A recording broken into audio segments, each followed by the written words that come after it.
You know, we've been talking about the impact of Jane Street going, coming, maybe coming. Watch out for this big story that Charu is breaking this morning. Jane Street is holding its cards close to its chest despite getting SEBI's go-ahead. Sources tell NDTV Profit the firm has opted for a cautious stance, staying away from large trades amidst intensified regulatory scrutiny. My colleague Charu Singh joins in with more details. Yes, Charu.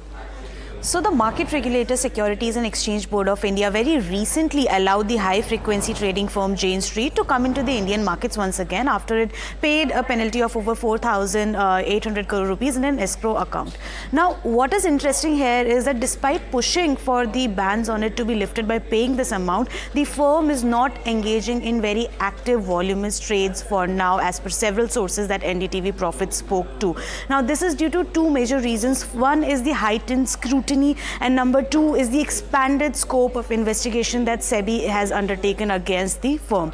Now, we already know that all of the illegal gains that were mentioned in the SEBI order were related to the Bank Nifty index at the NSE. However, the investigation from BSE's side and investigation in other indices also needs to be managed. So the impounded illegal gains amount, the quantum could increase exponentially, and the penalty amount could also increase, which also means that it could be something that could be sidelined as well, but it could in all likelihood increase tremendously, and that is why it is also a reason, because of the scrutiny and the amount that could increase in terms of how much gains they have made, that they are taking a more silent approach for now. Now, we must also understand some other things that are happening in the case for now. There is no plan to go to SAT for now.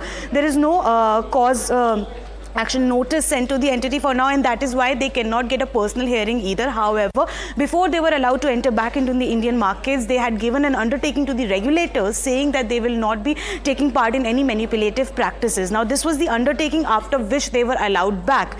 Apart from this, also they have sought more time from SEBI to file their reply in response to the order that had come. They had sought an extension, will need more time to come out with some points in their defense. So we need to see how other developments roll out in this term.